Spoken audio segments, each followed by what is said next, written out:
très très important de comprendre et de réaliser que l'évolution, ce qu'on appelle l'évolution, ce que l'initié moderne ou l'initiation moderne définira comme l'évolution, c'est un acheminement ou c'est un développement personnel. Quand je dis personnel, parce que à un certain moment donné, au cours de l'évolution de la conscience humaine, puis au cours de la transmutation du caractère foncier de l'homme, qui mène à une très très grande ouverture de son esprit, il vient un point où l'être est réellement seul. Il n'y a pas de support de ses parents, de ses cousins, de ses frères, de la race. L'être est réellement seul. C'est dans cette solitude existentielle, face à la vie, puis face à ce qu'il ressent intérieurement, et face éventuellement à ce qu'il peut communiquer avec d'autres plans, qu'il réalise jusqu'à quel point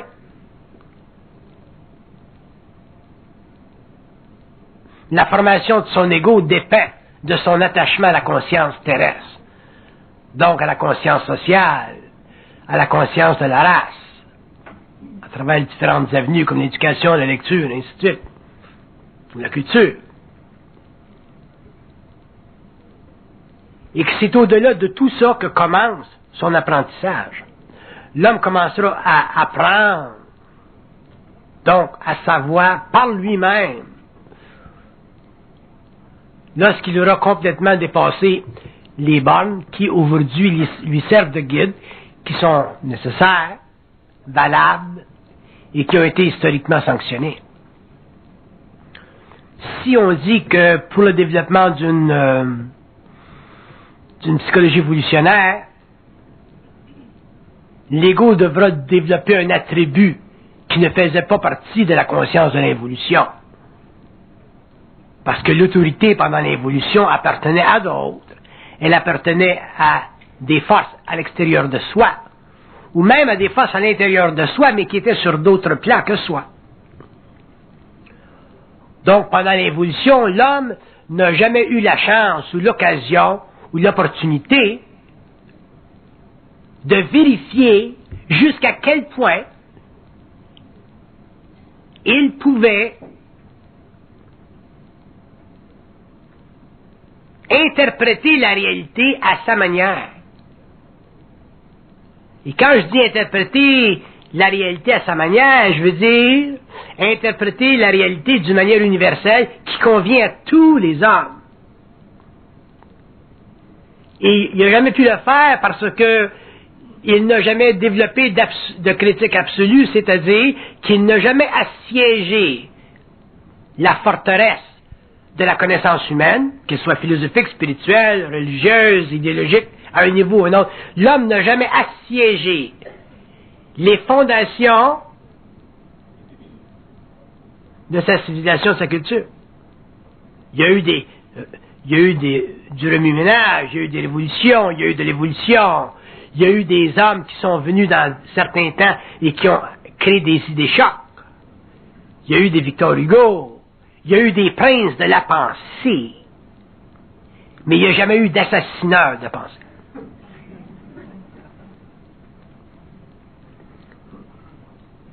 Parce que l'homme n'était pas arrivé à l'évolution.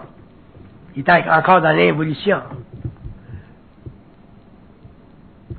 L'homme ne pouvait pas développer de critique absolue, donc il ne pouvait pas assassiner les assises de la pensée réfléchie pour libérer finalement le parfum de l'esprit, donc de la connaissance, le savoir qui fait partie de sa lumière à son échelle, à sa mesure, selon le caractère universel de son âme en évolution.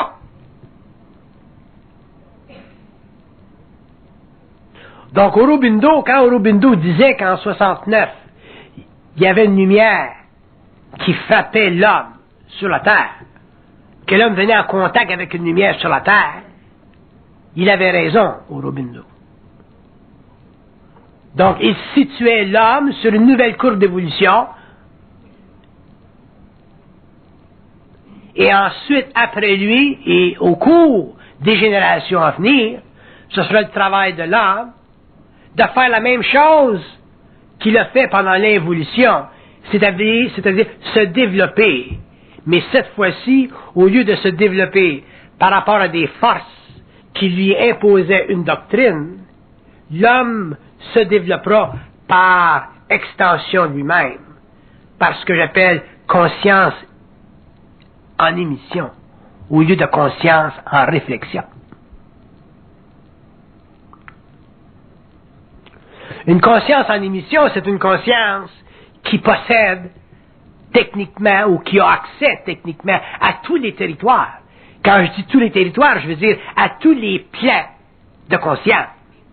Éventuellement, l'homme aura accès à tous les plans de conscience.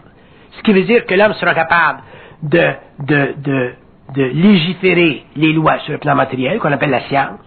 Il pourra légiférer les lois sur le plan astral, qu'on appelle la spiritualité. Et il pourra légiférer les lois sur le plan mental, qu'on appelle les études ou l'étude des mystères. Et ça l'amènera dans une quatrième évolution, dans un quatrième plan, à reconstruire sa relation avec la connaissance ou la conscience systémique. Donc, reconstruire sa relation avec les peuples ou les civilisations ou les intelligences qui viennent d'ailleurs, dans différents modes d'expression, dans différents modes de matérialité. Ça, c'est purement secondaire. Mais l'homme, finalement, pourra revenir à sa source, c'est-à-dire reconstruire le pont qui a été détruit pendant l'évolution, parce qu'il devait développer un ego pour éventuellement avoir accès à une conscience suffisamment sophistiquée, qu'on appelle le mental inférieur. Mais le mental inférieur, c'est plus suffisant pour l'homme. Parce que penser, c'est déjà une limitation sur sa lumière, donc sur son esprit. L'homme a besoin de communiquer avec les plans parallèles. Et pour ça, il faut qu'il commence à faire un travail de fond. Et le travail de fond, c'est prendre conscience que la critique absolue, c'est son fer de lance. C'est l'épée dont il se servira pour cette fois placer au-dessus de la tête des invisibles le glaive de Damoclès qui menace toujours les intelligences impérieuses qui, pendant l'évolution, ont servi de guide, mais qui lui ont aussi coupé la tête. C'est pour ça que l'homme n'a pas d'identité. Je vous donne un exemple simpliste. Si vous êtes un médecin, un grand chirurgien, à cause de votre habitude de traiter avec certaines gammes d'informations, à cause de vos habitudes à traiter avec des registres de connaissances qui ne font réellement pas partie de la conscience de la masse, vous avez l'impression, en tant que grand chirurgien, ou grand philosophe, ou grand théologien, ou grand architecte, de faire partie de ce qu'on appelle une élite. Un homme qui est très bien formé dans les sciences. Un homme qui a techniquement un caractère savant. A l'impression d'appartenir à une élite. Et en fait, il appartient à une élite. Le seul problème avec cette élite-là, c'est que, de par sa nature matérielle, égocentrique, fondée sur la personnalité, elle impose à l'homme ses vues. Si vous êtes un grand théologien, vous allez imposer à l'homme vos vues. Si vous êtes un grand architecte, vous allez imposer à l'homme vos vues. Que vous soyez n'importe quoi, si vous êtes très avancé et que vous fonctionnez dans des atmosphères raréfiées de la science, vous allez imposer à l'homme vos vues. Pourquoi? Parce que l'homme n'aura pas la capacité de les refuter. Mais si l'homme avait la capacité de refuter vos vues, si l'homme avait la capacité de refuter les vues d'un grand théologien, simplement comme ça, par le flick of the wrist, comme on dit en anglais, si un homme avait la capacité de refuter, quand je veux dire refuter, je veux dire de réellement dépasser les vues de la science, de l'architecture, de n'importe quoi, à ce moment-là, l'homme serait libre de l'élite. En étant libre de l'élite, il serait libre. Et en étant libre et en sachant le prix que l'on doit payer pour savoir, il ne rendrait plus jamais ensuite après lui l'homme servile.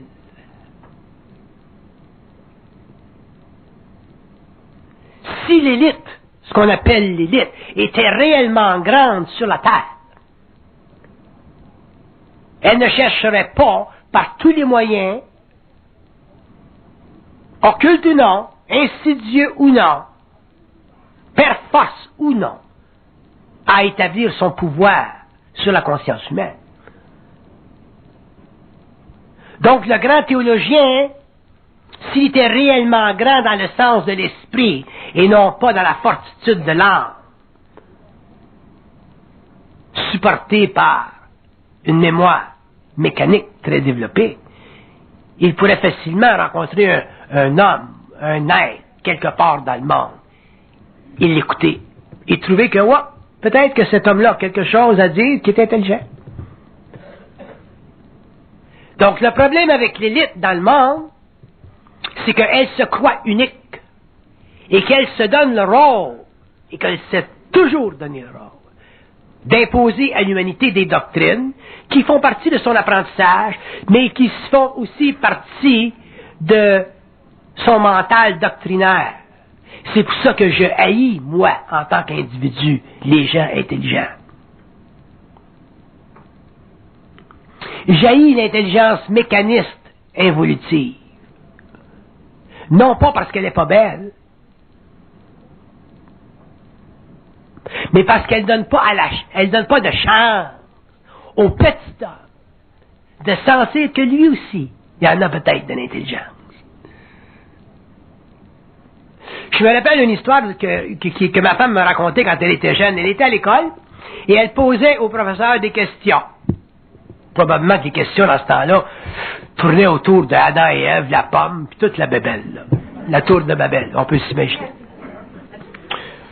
Puis ma femme, par vibration, même si elle ne comprenait pas son avenir, son devenir, elle posait des questions qui rendaient mal à l'aise le professeur. Il ne pouvait pas y répondre. Donc il disait, bon, mais ma petite, là, tu te poseras ça à l'université en théologie. Mais aujourd'hui, cette petite fille-là qui a grandi, puis qui est rentrée dans son identité, si elle rencontrait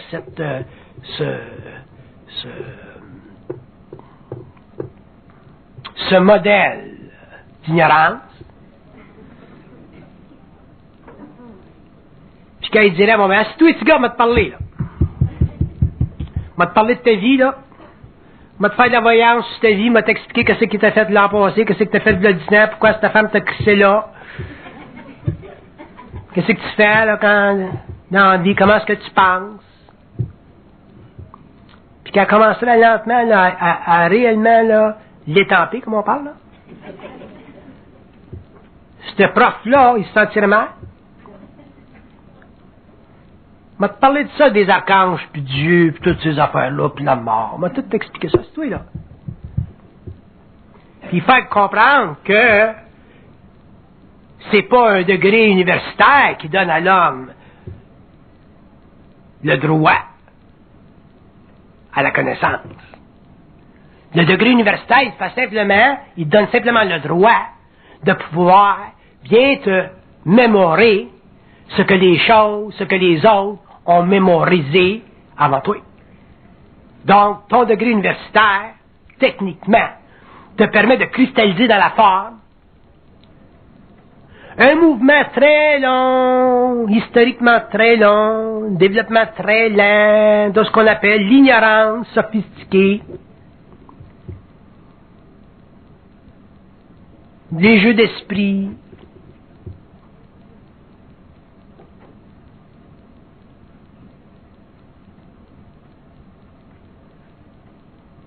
tu fais une thèse, là, puis tu prends ce que l'autre a écrit, puis tu t'ajoutes un petit peu. C'est comme rajouter du sel puis du poivre quand tu fais un repas. tu rajoutes. L'autre, la semaine après, il va rajouter. Puis tout le monde rajoute. Fait que tu rajoutes aux conneries fondamentales de je pense, donc je suis de Descartes. Mais tu continues à être con comme Descartes, mais avec la sophisterie de mental philosophique.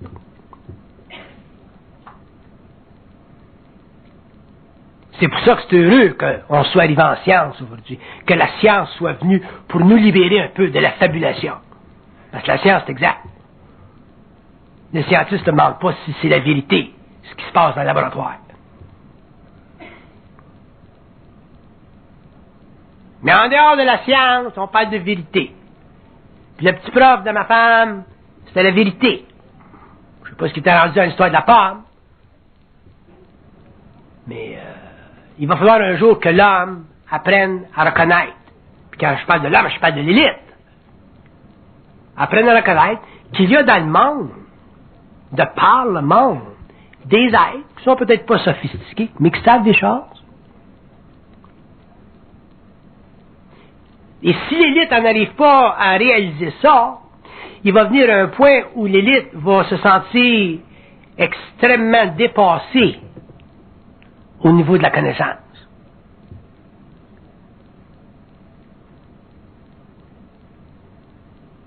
Il y a des gens au niveau, il y a des gens dans le centre qui font l'étude des religions, au centre des religions de la province de Québec, qui pensent que je suis orgueilleux. Puis que j'aime pas discuter avec personne. Je vis dans ma tour d'ivoire, là. Je suis une sorte d'illuminé pour eux autres.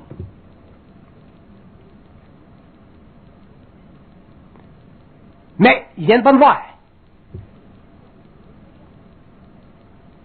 Viens me voir, on va parler.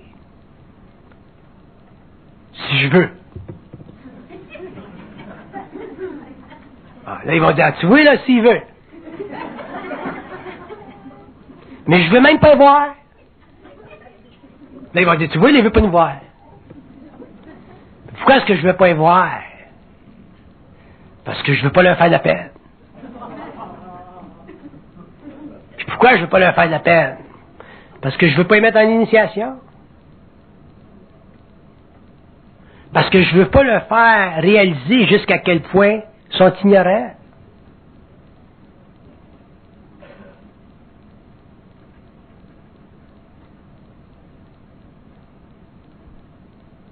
Parce que ce que l'homme pense, ou ce que le monde pense, ou ce que les universités pensent, ça ne change rien à ma vie. Je peux même pas penser à ce qu'ils pensent. Anyway. Par contre, l'élite, un jour, va tout s'apercevoir qu'il y a des choses, il y a des dimensions dans l'homme qui vont au-delà de la logique.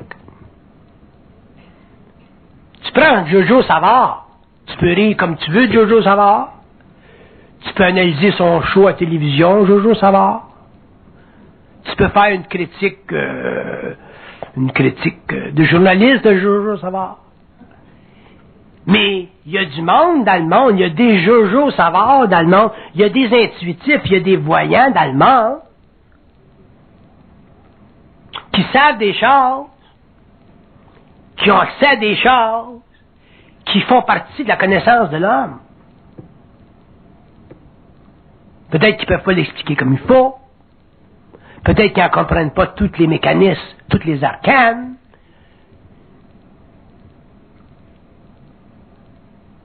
S'il y a des présidents de pays comme Mitterrand qui ont leurs voyants personnels, privés, là, qui ne veulent pas que personne connaisse, parce que c'est pas bon pour la presse.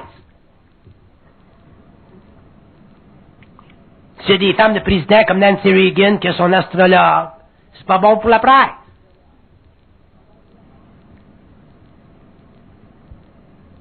S'il y a des gens comme Churchill qui ont leur astrologue, c'est pas bon pour la presse.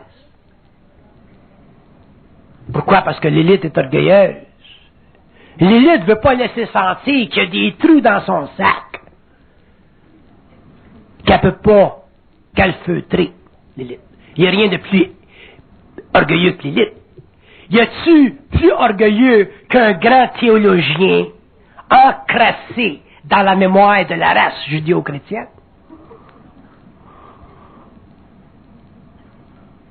Comment est-ce que d'ange qui danse à la pointe d'une aiguille faut réellement être encrassé dans le mental pour même soulever la question judéo-chrétienne? Puis on pense que c'est du génie, ça. Comment est-ce que d'ange qui danse à la pointe d'une épingle? Les Japonais, aujourd'hui, sont capables de faire de la miniaturisation plus développée que ça encore. En faisant une Toyota avec un moteur dans l'échelle des microns.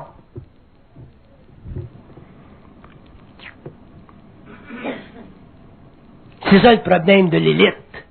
Puis qu'est-ce qui va casser l'emprise psychologique de l'élite sur l'individu, pas sur la masse. La masse a besoin d'élite, no problem. Mais qu'est-ce qui va casser l'emprise de l'élite sur la conscience individuelle? Ça va être le développement de la critique absolue de l'homme lorsque l'homme va avoir franchi les limites psychologiques de sa philosophie existentielle pour avoir finalement confronté la source de l'intelligence qui se cache derrière les formes qu'on appelle le mensonge cosmique.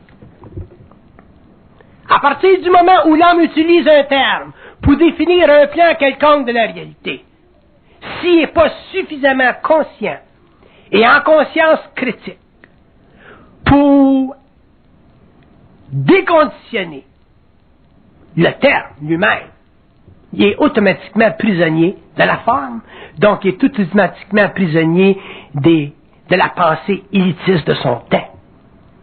Vous parlez des yeux? Pas de problème. C'est quoi cette affaire-là? Ça mange quoi? Ça mange-tu? Ça pète-tu? Ça chie-tu? Ça existe-tu? Dans quelle dimension que ça existe? Pourquoi est-ce que ça existe? Pour qui est-ce qui l'a créé? Y a-t-il une source de la création? Valable? On ne peut pas indéfiniment demeurer des êtres éberlués par des pensées qui ont été créées par l'élite pour maintenir sur la conscience de l'homme individualisé l'empire de l'involution.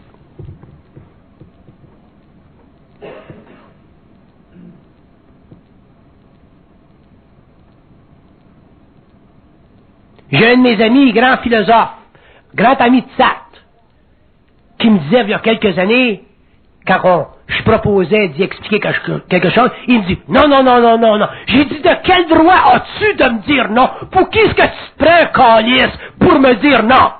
Ferme ta gueule, assis-toi, puis commence à écouter d'abord. Non. Aussitôt qu'on est confronté avec des notions qui vont à l'encontre de notre élitisme psychologique, non. Va voir un grand curé puis dis, m'a t'expliquer qu'est-ce que c'est Dieu à la toi ici, là. Il va dire non. C'est nous qui avons le rôle de vous instruire. Tu peux dire ça au monde, mais viens pas me dire ça à moi.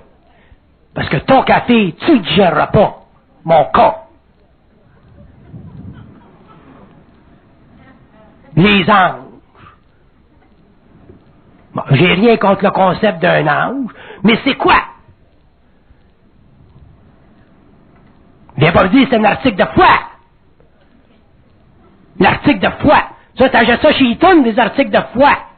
De la foi de morue. L'article de foi. Puis c'est pour ça que l'élite, elle vient pas me voir. Parce qu'assez l'élite, qu'avec moi, il n'y a rien à faire.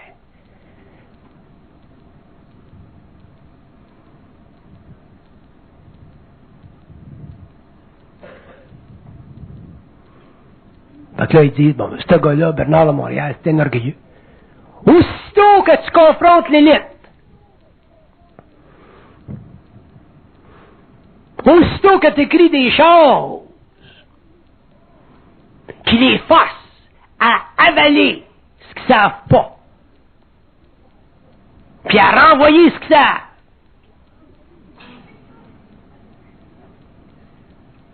ils sont plus bien dans leur peau. Il y a un grand de la province de Québec qui me dit un jour d'un salon mortuaire, il me dit, Monsieur Bernard, il dit, vous êtes piquant. Je comprends que je suis piquant. Parce qu'il faut que j'applique votre ballonne pour qu'elle pète. Je suis piquant. Vous êtes piquant. Je suis piquant. Va donc chier. Je suis piquant. On s'était fait piquer pendant des siècles de temps, là, Chris. On a des trous tout partout.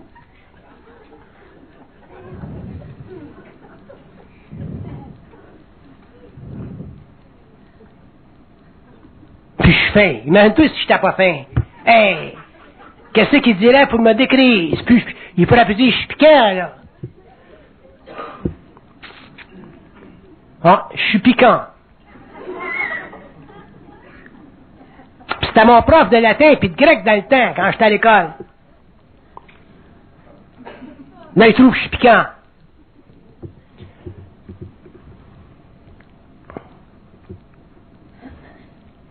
Fait que le point que je veux faire, c'est que l'évolution de la conscience, le développement de la conscience évolutionnaire, ça va être individuel. Ça va être entre l'homme et l'homme. L'homme va se séparer de la mémoire de la race. Ça veut pas dire que tu n'irais pas chez Eaton t'acheter du linge.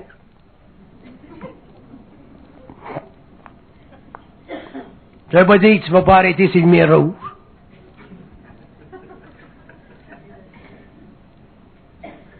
Je suis meilleur citoyen que ben du monde.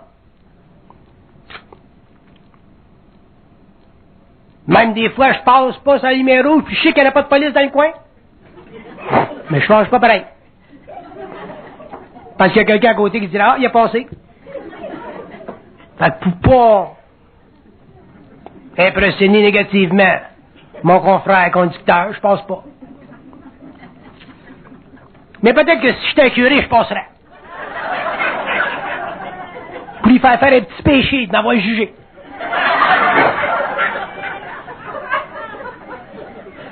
Je dis, mon Christ, mais t'en vas par en arrière. Tu penses que t'es saint, t'es plus saint que moi. T'as le bon Dieu de ton bord. Tu viens de me juger, te juger.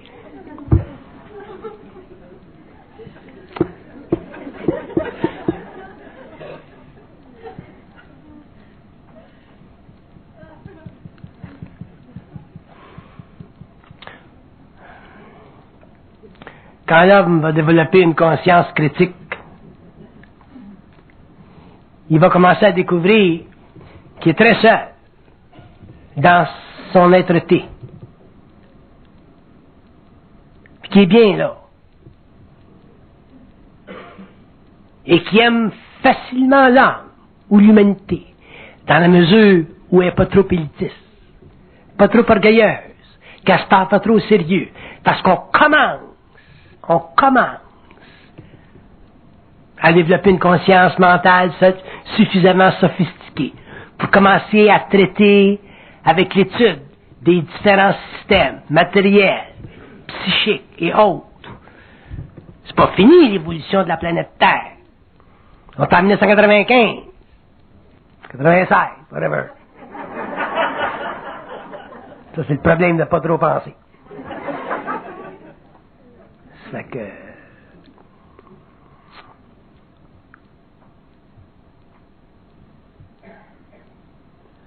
En tant que personne qui pense pas trop et qui réalise jusqu'à quel point on était framé, puis vous autres, là, quand vous pensez à qu'on était framé, vous pensez qu'on était framé en fonction des idéologies, là.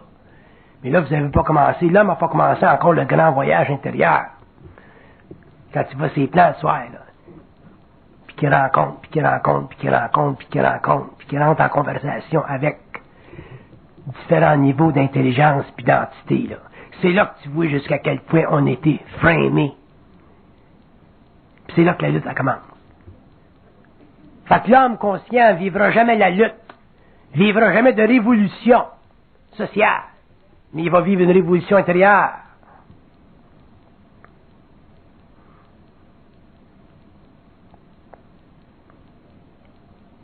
Qui va mener une grande transformation intérieure. Mais il viendra le moment au cours de son évolution dans sa vie personnelle, où finalement, il aura conscience d'être. Il n'aurait plus besoin d'aller voir ce que Jean-Paul Sartre a dit.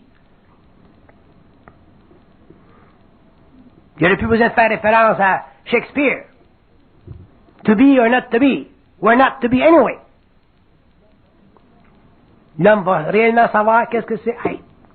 Puis il va réaliser que être, c'est le résultat de la lutte personnelle, individuelle,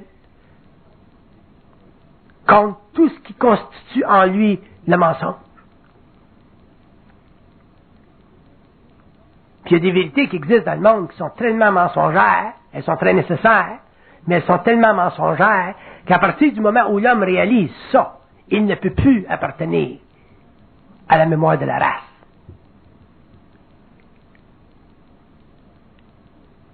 Parce qu'une vérité qui est mensongère, c'est pas nécessairement une dictée mensongère.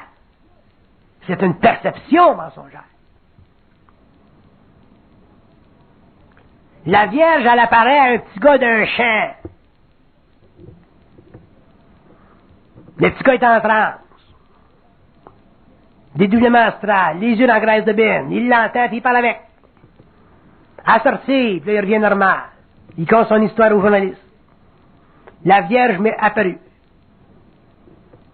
C'est vrai. Mais c'est quoi le mensonge, la vérité? C'est à qui cette bonne femme-là? Habillée en bleu avec les éléments vestuaires traditionnels qui ont été peints par Raphaël, par Michel-Ange, par d'autres.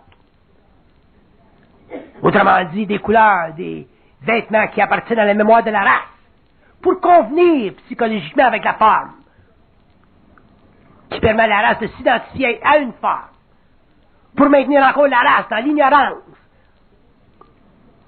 de l'interpénétration des mondes, de l'interpénétration des civilisations, de l'interpénétration des espaces-temps, puis de la proximité des univers parallèles, qui ferait de nous des êtres savants si on était suffisamment et psychiquement évolués pour ne pas être magnétisés par des intelligences qui peuvent se manifester à l'homme, toujours selon la qualité archétypale dont il a de besoin pour avoir l'esprit tranquille.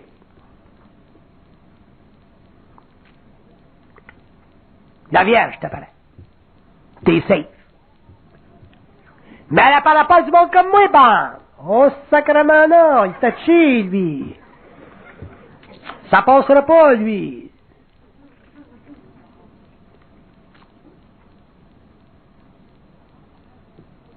Mais elle va apparaître un petit gars d'un champ quelque part, en Europe de l'Est, jusqu'à ces pauvres, là, puis qui sont encore au Moyen-Âge spirituel de l'humanité. Mais un gars comme moi, là, qui est prêt à dire, bon, enlève ton linge, là. Pas dans le sens de me faire du nudisme. Mais qu'est-ce qu'il y a en arrière de la forme, là? Prends-moi pas pour un con.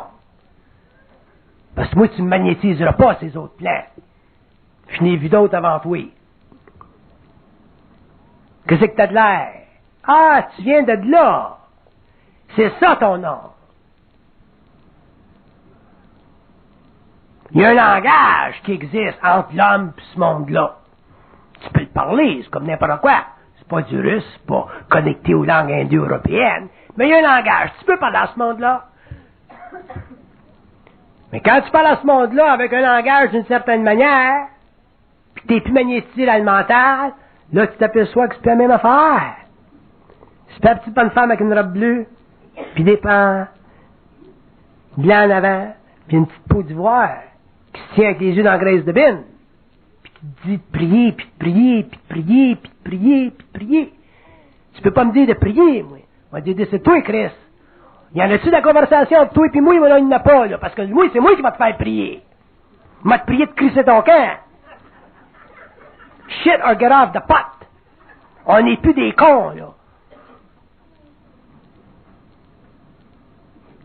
C'est ça la critique absolue. Donc, si tu n'es pas capable de vivre une critique ou manifester une critique absolue, quand tu viens en contact absolument avec des étrangers, des espaces parallèles, ben, tu es utilisé comme beaucoup ont été utilisés pour perpétrer sur la Terre le mensonge cosmique à travers des vérités à demi expliquées qui font partie des besoins archétypales de la conscience planétaire d'une race qui ne connaît pas ses origines et qui est manipulée par l'élite.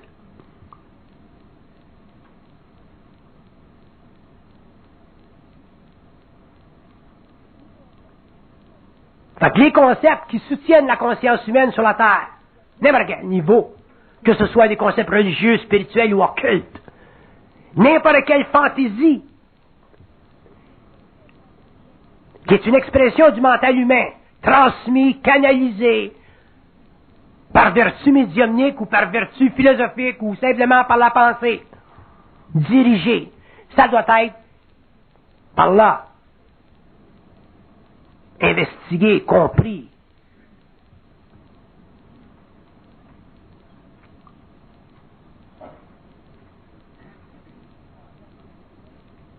Sans ça, on est fait à l'os.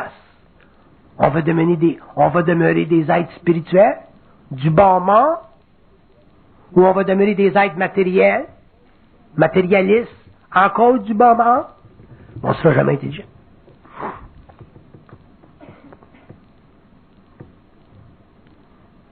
Donc la critique absolue, ça fera partie de la fondation de la conscience mentale renouvelée, ça fera partie du grand écart entre la conscience supramentale et la conscience mentale de l'évolution. Et c'est à travers la critique absolue que l'homme éventuellement en arrivera à éventer les mystères et à finalement pouvoir reconnaître, parce que sa vibration va changer avec le temps, l'homme pourra reconnaître et donner des noms à des mondes, à des intelligences, à des races. Puis on saura un jour qu'est-ce que c'est un archange planétaire. On saura qu'est-ce que c'est un ange. On saura qu'est-ce que c'est un Elohim. On saura qu'est-ce que c'est une âme.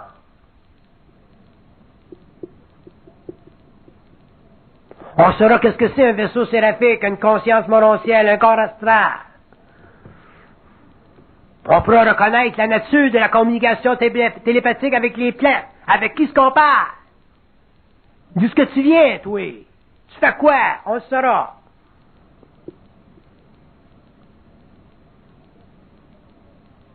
De cette expérience fondamentale, renouvelée, qui fera partie de l'évolution de la conscience humaine, qui fera partie finalement de l'abolition du pouvoir de l'élite sur la conscience de l'homme. On entrera dans l'âge du Verseau, dans l'âge de la communication, et finalement on saura d'où on vient, qu'est-ce qu'on fait ici, où est-ce qu'on s'en va. Les fameuses questions qui n'ont jamais été répondues par l'élite dans le passé.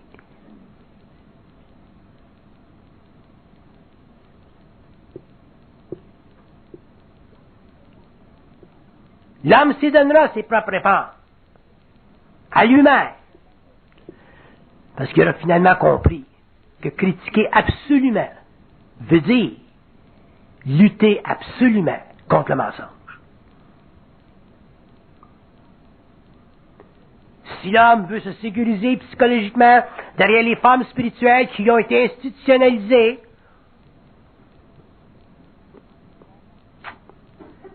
pour ne pas attardiser son esprit, pour le confiner, pour lui enlever la mesure de lui-même,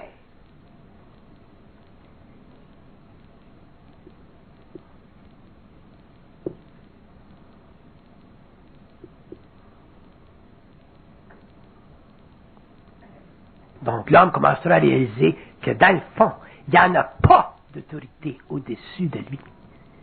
Quand l'homme saura ça, qu'il n'y a pas d'autorité au-dessus de lui, l'homme saura finalement qu'il est un être de lumière, qui est un être intégral, qui est un être créatif, qui est un être global, willing, capable, pouvant communiquer avec différentes échelles d'évolution. sachant que chacune se spécialise dans son domaine, mais sachant aussi que l'homme, à cause de sa fonctionnalité cosmique, est capable de parler avec n'importe qui, à n'importe quel niveau, sur n'importe quel sujet, dans la mesure où la fondation de la communication est universelle, systémique, télépathique, consciente, individualisée et non régie par les lois de l'élitisme évolutif.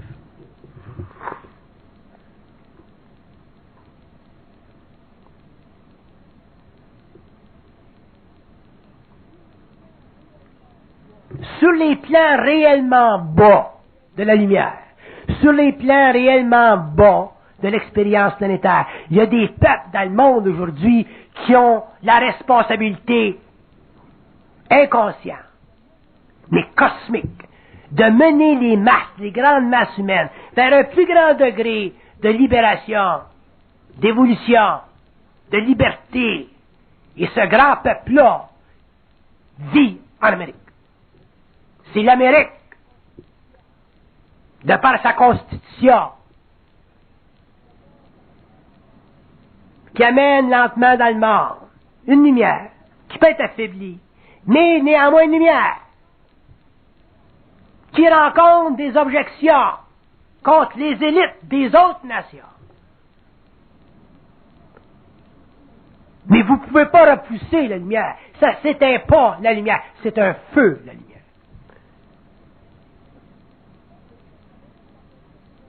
On critique l'Amérique, on critique les Américains. Parce qu'ils sont puissants, parce que souvent ils sont cons. Ça, c'est parce qu'on regarde de manière grossière ce qui se passe dans le laboratoire américain, avec des yeux humains et des émotions humaines. Mais si on regarderait ce qui se passe dans l'Amérique, dans la conscience de l'Amérique,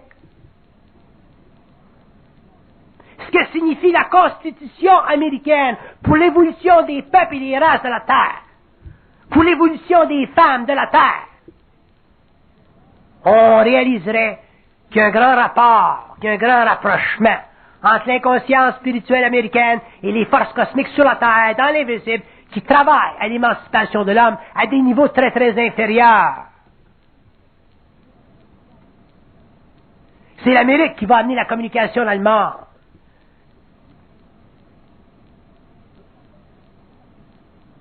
Les Allemands viennent de dépenser 6 milliards là, pour avoir des programmes américains. Là.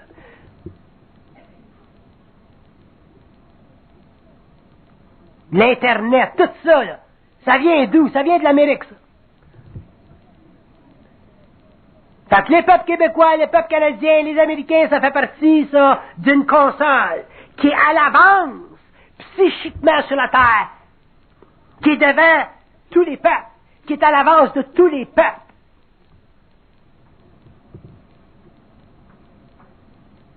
C'est pour ça que c'est de l'Occident que viendra la lumière. Ça va pas venir de la Chine, la lumière. Ça vient pas de la Russie, la lumière.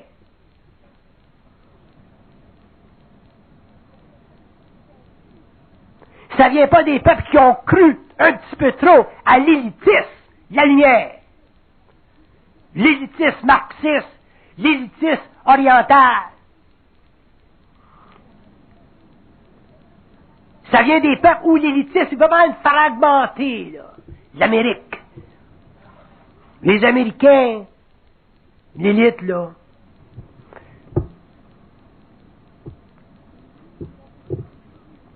Les jeans ont fait plus pour l'évolution de l'humanité que toutes les doctrines idéologiques.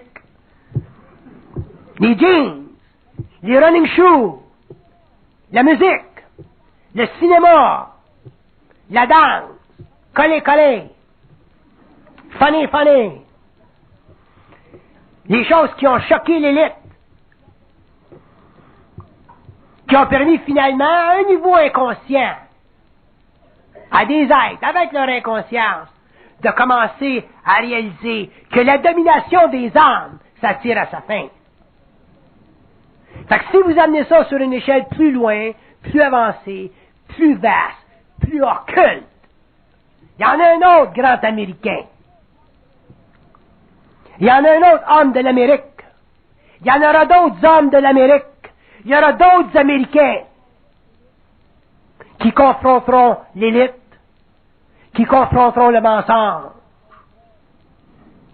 qui confronteront les dictées, qui ont toujours gardé l'homme de l'évolution à l'intérieur d'un certain confin, qui n'ont jamais permis à l'homme de savoir que lui, en tant qu'être, était plus grand que la somme de ses parties. Qu'en fait, l'homme est lumière, et que l'homme un jour saura qu'il est lumière, et quand l'homme saura qu'il est lumière, il saura que l'intelligence vient d'ailleurs, et quand l'homme saura ça, que l'intelligence vient d'ailleurs, c'est parce que là, il aura, de manière absolue, critiqué les conditions, les fondations de ses connaissances anciennes. L'homme se sera libéré du connu, et il aura fait finalement fructifier la pensée de Krishnamurti, qui disait que lorsque l'homme sera libéré du connu, l'homme commencera à avoir une mesure de lui-même.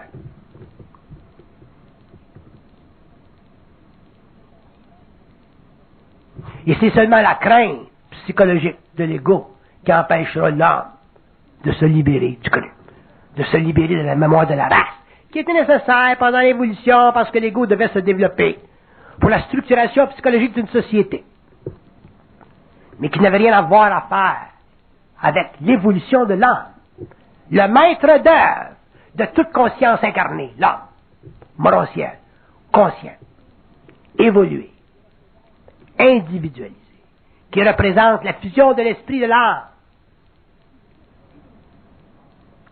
qui sait répondre aux questions fondamentales et qui sait donner des réponses qui font partie de sa vibration et non pas de sa crainte de déplaire.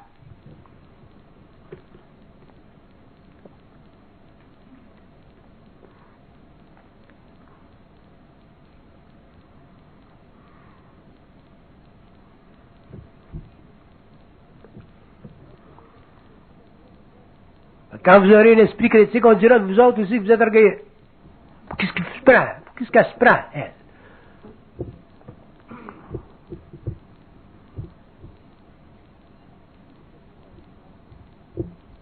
Parce que ceux qui ont le pouvoir ne veulent pas le laisser aller.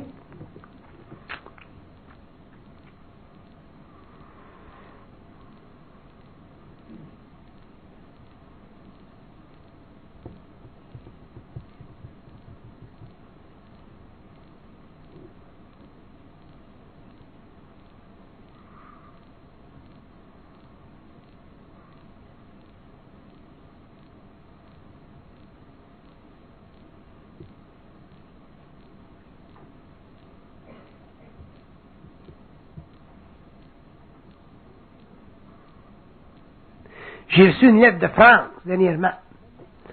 La personne me demandait si c'était possible pour un Français de comprendre ce qui se dit au Québec. J'ai dit oui.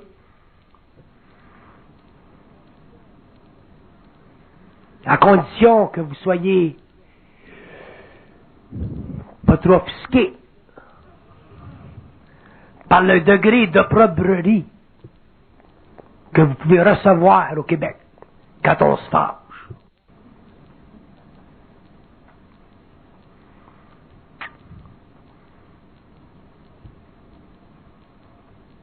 Parce que j'ai dit la politesse française, qui est très utile dans les salons, mais qui sert de savon entre les esprits. Au Québec, ça n'existe pas. On est réellement mal foutu au niveau de la politesse. On sac en hostie. Parce qu'on a été cœuré en maudit.